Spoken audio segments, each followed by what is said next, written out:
할렐루야, 반갑습니다.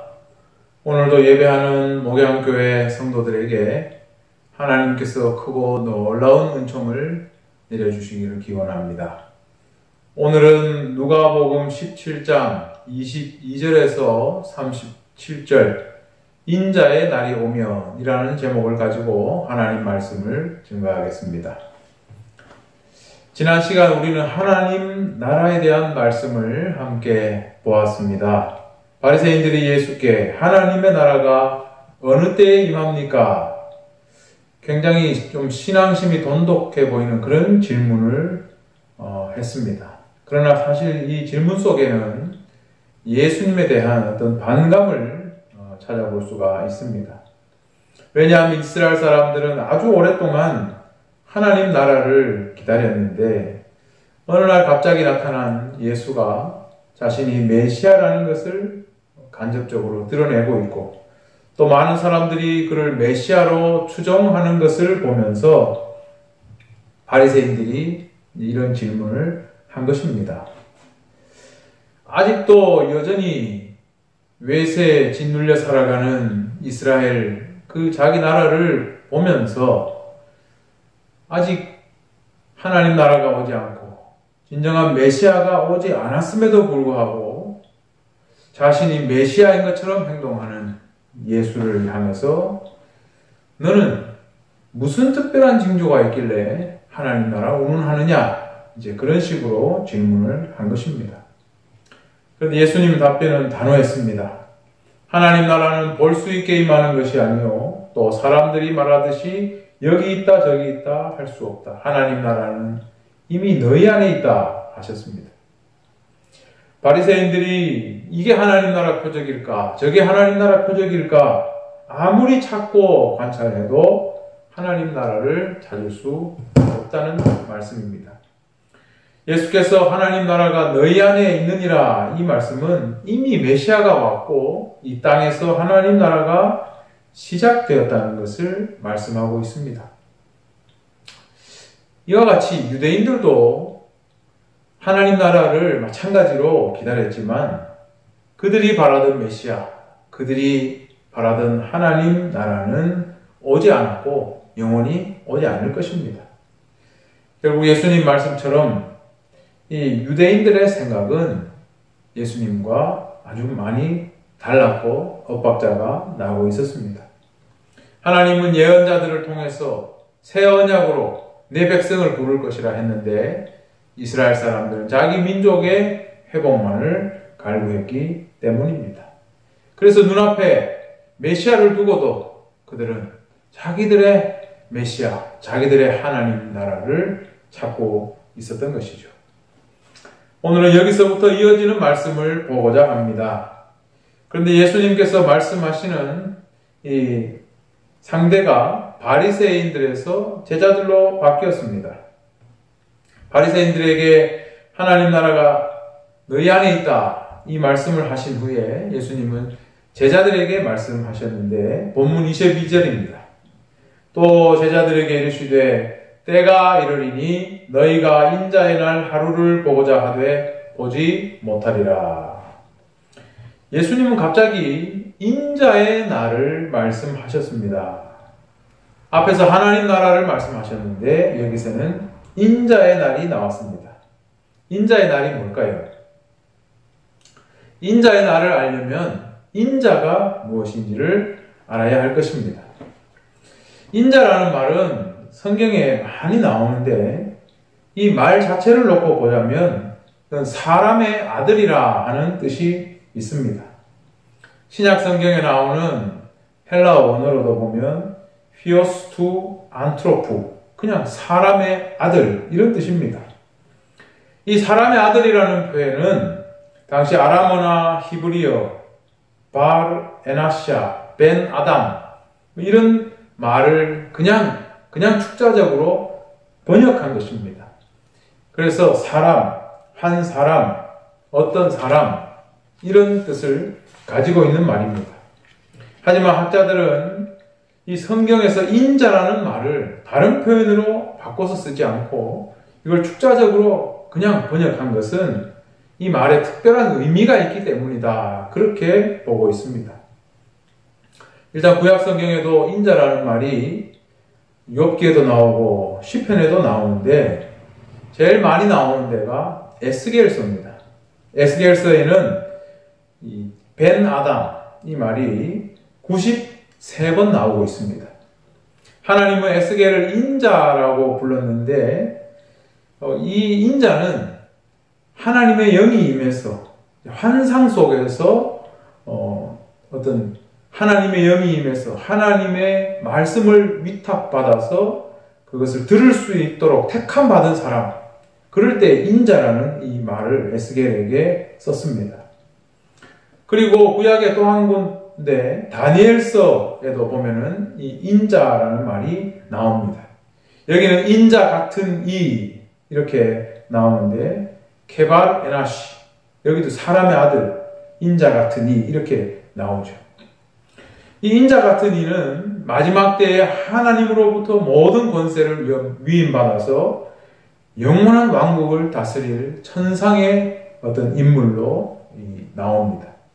그리고 이후에 유대 문학에서, 유대 묵시 문학에서 특히 에녹서 같은 데서 하늘로부터 내려온 천상적인 어떤 존재라는 개념하고 세상을 심판하는 하나님의 대리자라는 이 개념이 같이 발전해서 인자라는 개념이 발전했고, 그래서 예수님 당시에 경건한 유대인들은 이러한 인자에 대한 개념을 다 가지고 있었다고 하고 그런 인자가 오기를 기다렸다, 그렇게 알 수가 있습니다. 그래서 인자는 메시아의 다른 말이라고 할 수 있습니다. 장차올 메시아, 인자가 바로 그런 뜻을 가지고 있는 것입니다. 그런데 신약 성경을 보면 예수님께서 인자라는 표현을 자기를 가리키면서 70번 넘게 이 말을 쓰셨어요. 근데 그 의미를 보면은 그냥 자기 자신을 1인칭으로 가리킬 때도 인자라는 말을 쓰셨어요. 예를 들어서 여우도 굴이 있고 공중의 새도 거처가 있으되 오직 인자는 머리둘 곳이 없다. 그냥 자기를 가리켜서 말씀하실 때 그렇게 인자라는 말을 쓰셨어요. 그런데 이뿐 아니라 예수님은 자기가 바로 하늘로부터 와서 세상을 다스리고 심판할 하나님의 어떤 택함받은 존재다, 자신이 메시아라는 것을 드러내는 듯한 그런 의미로도 인자라는 말을 많이 쓰셨어요. 그렇기 때문에 우리가 신약 성경을 보면 마가복음에서 중풍병자를 고치고 죄를 사했다 해서 논란이 되었을 때 인자가 죄를 사하는 권세가 있다, 마가복음 2장 10절에서 말씀하셨죠. 그 다음에 또 예수님은 요한복음 5장 26절 27절을 보면 심판하는 권한을 아버지가 주셨다 할 때도 인자라는 말을 쓰셨어요. 제가 요한복음 5장 26절 27절을 읽어봅니다. 아버지께서 자기 속에 생명이 있음같이 아들에게도 생명을 주어 그 속에 있게 하셨고 또 인자됨으로 말미암아 심판하는 권한을 주셨느니라 그랬습니다. 또 안식일 논쟁이 바리새인들과 붙었을 때 인자는 안식일의 주인이라고 말씀하셨어요.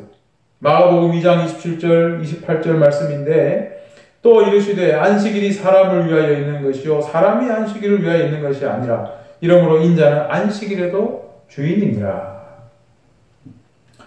그런데 인자는 이런 능력과 권세를 가지고 있다, 이것만을 말씀하신 것이 아니라 예수님은 이런 능력과 권세를 가진 인자로서 다른 사람을 구원하기 위해 내 생명을 바칠 것이다, 이 말씀을 하실 때도 자기를 인자라고 말씀하셨어요.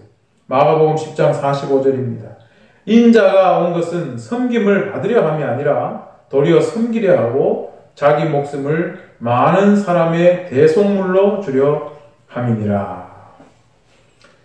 이처럼 예수님은 자기를 가리켜 인자라고 했는데 그 말씀처럼 하늘의 권세와 능력을 가지고 있는 존재이지만 머리둘 곳이 없어서 이 세상에서 고생하고 사시다가 많은 고난을 받고 대제사장들과 장로들에게 버림받아 죽임을 당하고 마침내 다시 살아나셔서 높이 들려 모든 믿는 자들에게 영생을 주시는 분이라, 이런 뜻으로도 또 인자라고 말씀하셨죠. 그래서 요한복음 3장 13절 14절을 보면 하늘에서 내려온 자 곧 인자 외에는 하늘에 올라간 자가 없느니라. 모세가 광야에서 뱀을 든 것 같이 인자도 들려야 하리니 이는 그를 믿는 자마다 영생을 얻게 하려 하심이니라. 자신이 영생을 주는 그런 존재임을 말할 때도 인자라는 말씀을 쓰셨어요. 또 영광을 얻으시고 하늘로 올라가셨다가 구름을 타고 세상을 심판하기 위해 다시 오실 분이다 라는 말씀을 하실 때도 인자라는 말씀을 쓰셨죠. 그래서 마가복음 13장 26절을 보면 그때에 인자가 구름을 타고 큰 권능과 영광으로 오는 것을 사람들이 보리라. 또 마태복음 16장 27절 28절에도 인자가 아버지의 영광으로 그 천사들과 함께 오리니 그때에 각 사람이 행한 대로 갚으리라. 그리고 마지막으로 보면 요한계시록 14장 14절에서 보면 또 내가 보니 흰 구름이 있고 구름 위에 인자와 같은 이가 앉으셨는데 그 머리에는 금면류관이 있고 그 손에는 예리한 낫을 가졌더라 그랬습니다. 하나님 나라가 완성되기 전에 마지막으로 모든 것을 심판하고 추수하는 존재로서 그 존재가 바로 인자다, 그렇게 표현되어 있죠. 세상을 다스리고 심판하는 존재로서 인자를 말하고 있습니다. 이처럼 신약 성경의 인자라는 표현은 모두 예수님과 관련되어 기록되어 있는데 오늘 본문에서 예수께서 제자들에게 말씀하신 인자의 날이라는 이 의미도 예수님 스스로 자신이 인자라는 것을 드러내면서 하시는 말씀으로 볼 수가 있습니다. 물론 바리새인들 같은 이 보통의 유대인들은 다니엘서나 에녹서에 나오는 그런 인자, 마지막 때에 정말 하늘로부터 내려와서 세상을 심판할 그 존재를 인자라고 생각하고 그 존재를 계속 기다리고 있었겠지요. 그러면서도 예수님이 인자라는 것은 생각하지 못했을 것입니다. 이렇게 예수님과 유대인들의 생각이 확연히 다르기 때문에 오늘 본문을 읽을 때에도 예수님 말씀을 보면서 우리는 이것을 감안하고 봐야 말씀을 이해할 수가 있습니다. 따라서 예수께서 제자들에게 너희가 인자의 날 하루를 보고자 하되 보지 못할 것이라 하는 말씀도 우리가 여러 의미로 볼 수가 있죠.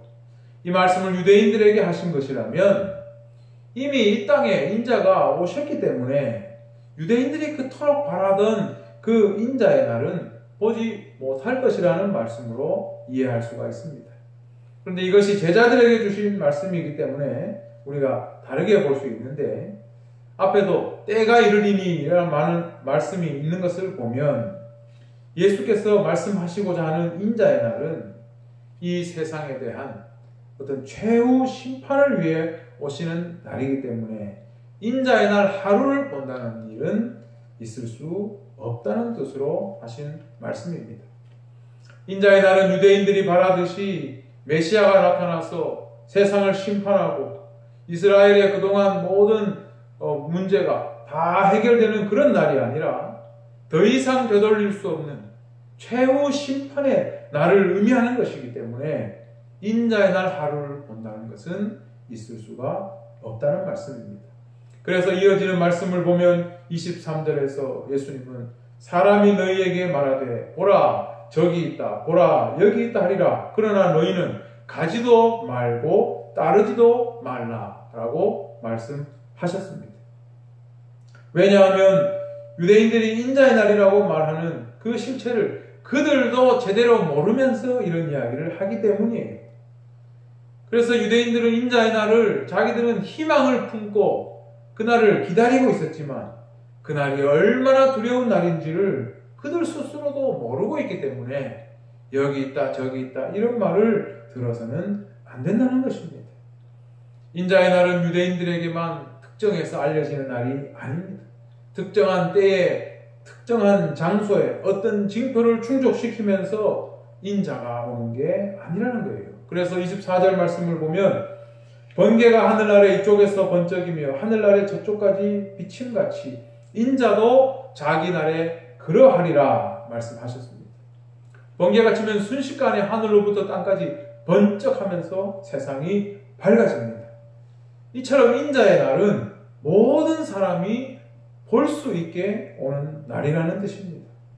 세상은 다 심판받는데 유대인만 잘 되고 유대인만이 기다리는 곳에 인자가 오시는 것이 아니라 그날은 번개치는 것처럼 모두가 볼 수 있는 그런 날이기 때문에 예수님은 제자들에게 여기 있다 저기 있다 그런 말을 듣지 말라는 것입니다. 이처럼 인자의 날은 모두에게 알려지는 날입니다. 하지만 그렇다고 해서 인자의 날이 무턱대고 두려움 가운데 오는 것은 아닙니다. 우리는 25절 말씀을 보면은 인자의 날은 그 전에 반드시 어떤 일이 있어야 된다는 것을 예수님이 말씀하고 계십니다. 25절을 보세요. 그러나 그가 먼저 많은 고난을 받으며 이 세대에게 버림바 되어야 할지니라. 여기서 그러나라는 말과 먼저라는 말을 주의해서 봅시다. 25절의 말씀은 예수께서 인자의 날이 갑자기 오는 것이 아니라 인자가 고난받고 버림받는 일이 먼저 있어야 한다는 것을 말씀하고 있죠. 즉 인자는 하나님의 위임을 받아서 능력으로 권세로 세상을 다스리고 심판하는 존재지만 그 전에 고난과 버림받음이 있을 것이라는 말씀입니다. 그러니까 예수님이 먼저 인자로 세상에 오셨지만 하나님 나라가 유대인들이 바라는 것처럼 그렇게 열리지 않는다는 거죠. 먼저 고난받음과 버림받음이 있을 것이라는 말씀입니다. 그러면서 26절에서 이렇게 말씀합니다. 노아의 때에 된 것과 같이 인자의 때에도 그러하리라. 예수님은 노아의 때처럼 인자의 때도 그러하리라고 말씀했습니다. 이게 무슨 의미가 있을까요? 예수님은 친절하게 노아의 때가 인자의 때와 뭐가 비슷한지 말씀하셨습니다. 노아의 때는 어땠습니까? 27절에 노아가 방주에 들어가던 날까지 사람들이 먹고 마시고 장가들고 시집가더니 홍수가 나서 그들을 다 멸망시켰으며 라고 나옵니다. 이 노아의 이야기는 창세기 6장에서 8장 사이에 아주 구체적으로 나오죠. 하나님은 이 죄악이 세상에 가득하고 하나님이 창조한 사람이 세우는 모든 계획이 너무나 악한 것을 보시고 사람을 지은 것을 한탄하면서 내가 창조한 사람을 지면에서 쓸어버릴 것이다. 그 계획을 노아에게 말씀하셨어요. 그리고 유일한 의인이었던 노아에게 방주를 만들게 하시고 나중에 그를 새로운 인류의 시조로 삼게 됩니다. 물론 노아가 방주에 들어갈 때까지 사람들에게 경고했다거나 사람들이 이것을 듣고도 돌이키지 않았다 이런 내용은 창세기에 없습니다. 하지만 예수님은 오늘 말씀하시죠. 노아 때에 멸망한 사람들이 왜 그렇게 되었는가? 먹고 마시고 장가들고 시집가면서 그 날까지 그렇게 하면서 홍수가 나서 그들을 멸망시켰다고 했습니다.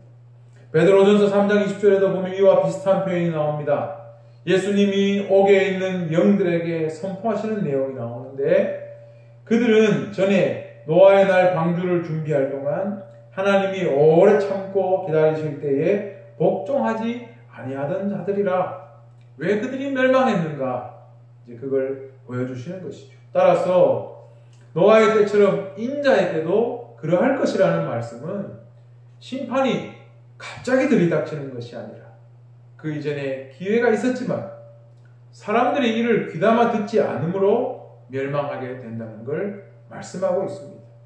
이걸 앞에 예수님 말씀과 대입해서 본다면 인자가 고난을 받고 버림받는 것이 먼저 있어야 한다고 했죠. 하나님의 말씀을 듣지 않는 것, 인자를 고난받게 하고 버리듯이 하나님 말씀을 버리는 것, 그 이후에 심판이 있다는 것을 말씀한 것이죠. 28절에서 예수님은 롯의 때에 대해서도 말씀했습니다. 내용이 비슷하죠. 28절을 보겠습니다. 또 롯의 때와 같으리니 사람들이 먹고 마시고 사고 팔고 심고 집을 짓더니 롯이 소돔에서 나가던 날에 하늘로부터 불과 유황이 비오듯 하여 그들을 멸망시켰느니라. 이 소돔 멸망의 이야기는 창세기 19장에 나옵니다. 소돔이 너무나 타락한 곳이라 멸망시키려 했지만 아브라함이 간청해서 의인 10명만 있으면 멸망시키지 않겠다 말씀하셨죠.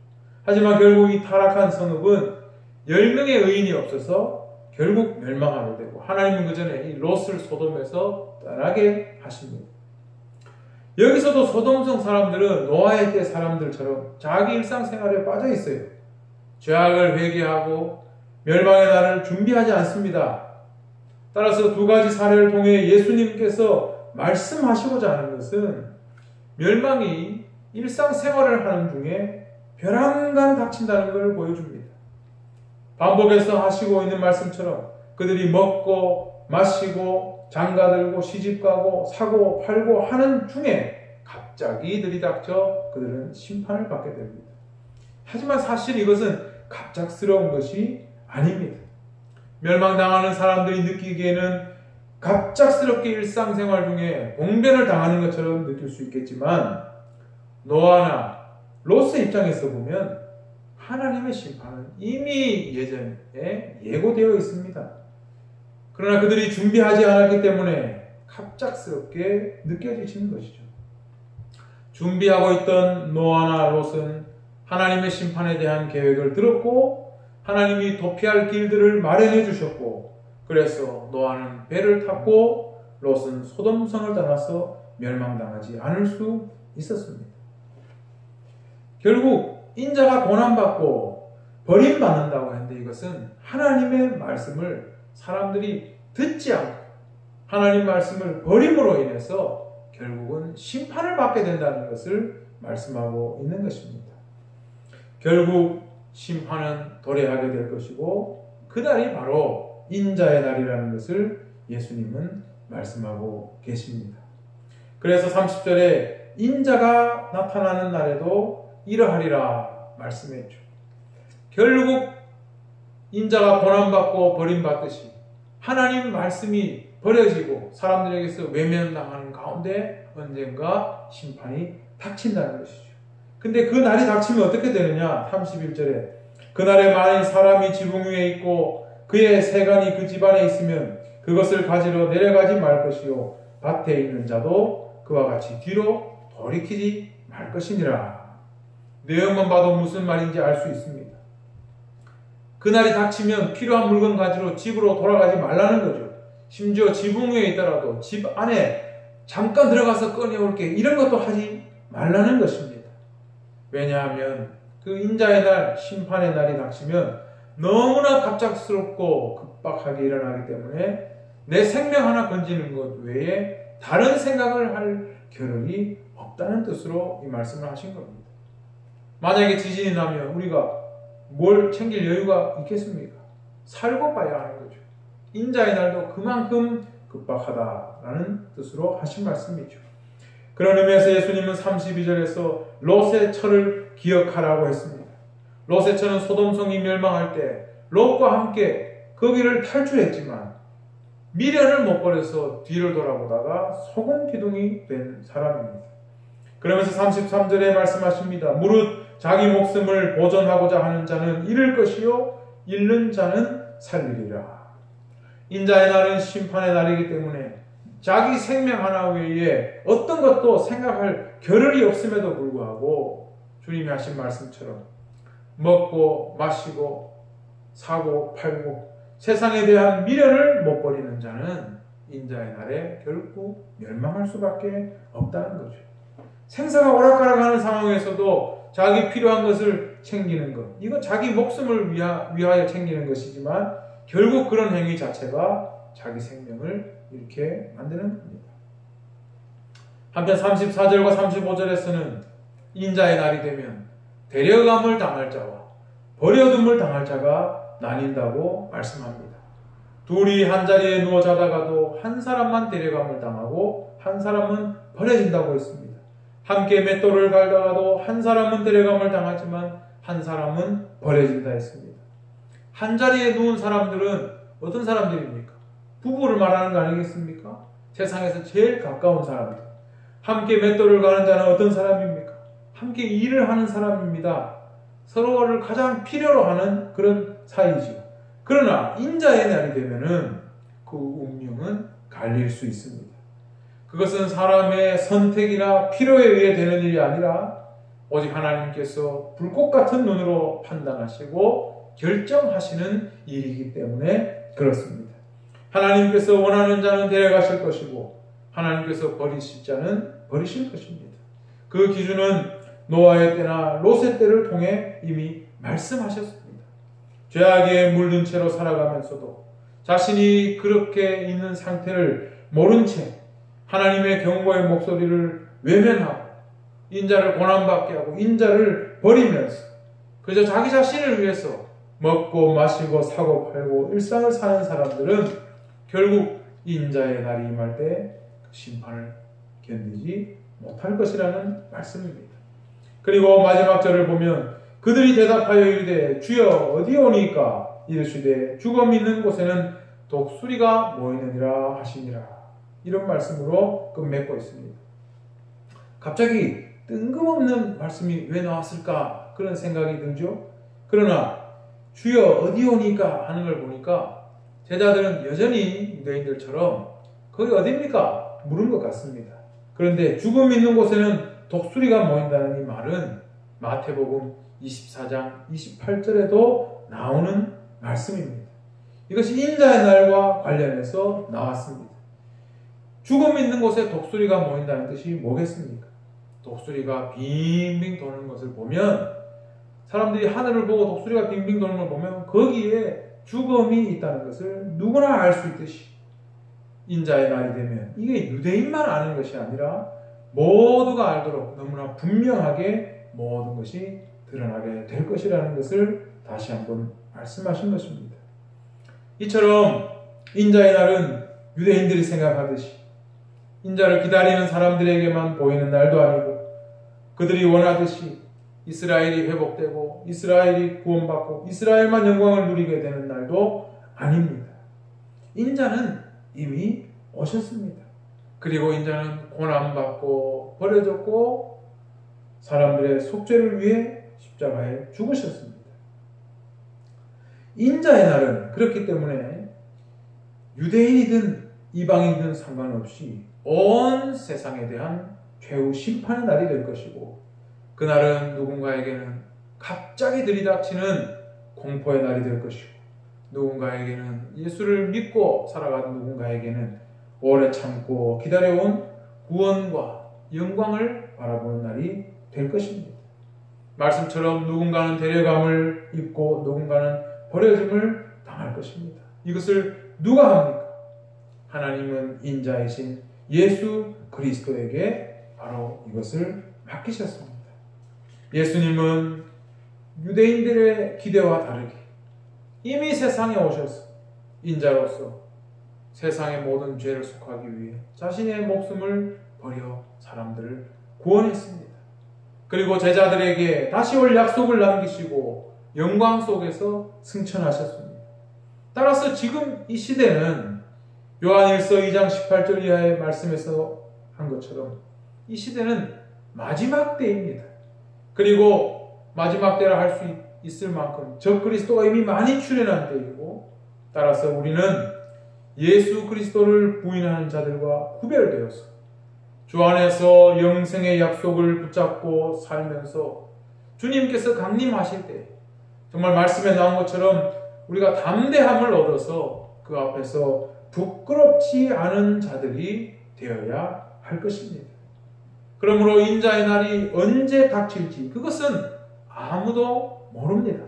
그러나 그 날을 담대하고 부끄럽지 않게 맞이하기 위해서 오늘 우리는 어떻게 살아야 하는가, 무엇을 해야 하는가 이것을 분명하게 기억하고 있어야 할 것입니다. 우리는 오늘 예수님 말씀을 잘 마음에 새기고 바로 주님 하신 말씀처럼 하나님 말씀에 귀를 기울이고 예수 안에서 영생의 소망을 붙잡고 살아서 노아와 롯처럼 그 날을 준비하는 사람으로 살아가야 할 것입니다. 예수 그리스도를 잊어버리고 그저 먹고 마시고 사고 팔고 오직 일상에 빠져서 전혀 준비되지 않는 채로 살아간다면 우리는 당황할 수밖에 없을 것입니다. 그러나 우리가 준비되어 있다면 그날이 와도 당황하지 않고 기쁘게 주님을 맞을 수 있을 것입니다. 사랑하는 우리 목양교회 성도님들은 오직 예수 그리스도 안에서 구별된 자 되어서 영생의 약속을 붙잡고 주님이 다시 오실 때 기쁨으로 주님을 맞는 자들 다 되시기를 우리 주의 이름으로 축원합니다. 기도하겠습니다. 사랑의 하나님 은혜를 감사합니다. 주님께서 우리에게 주신 인자의 날에 대한 말씀을 보았습니다. 하나님, 우리를 향하신 그 사랑과 그 구원의 약속을 오늘 말씀을 통하여 확인하였습니다. 사랑의 하나님, 성령으로 우리 가운데 계시며 주의 말씀을 깨닫고 분별하게 하시고 이 말씀을 쫓아서 살아가며 우리의 삶이 오직 이 방향을 맞추어 나아갈 수 있도록 주께서 우리를 붙잡아 주시옵소서. 세상에 살아가는 많은 사람들이 주의 뜻을 알지 못하며 주를 외면하고 주를 버리고 오직 주를 고난받게 하며 모든 주의 말씀들을 무시하고 준비되지 않을 때 아버지 하나님, 이 약속의 말씀을 붙잡고 살아가는 저희들은 오직 이 말씀 안에서 참된 승리를 얻는 자들이 되게 하여 주시옵시고 주의 말씀을 그 사랑과 은혜를 세상 만방에 전하는 귀한 사명 또한 잘 감당하게 하여 주시옵소서. 코로나 때문에 함께 모여 예배할 수 없지만 흩어져 예배하는 사랑하는 목양교회 성도들의 가정에 하나님 한량없는 은혜를 다하여 주시옵시고 우리의 기도와 간구에 하나님 늘 응답하여 주시옵소서. 모든 것을 감사드리오며 거룩하신 예수님의 이름으로 기도드립니다. 아멘.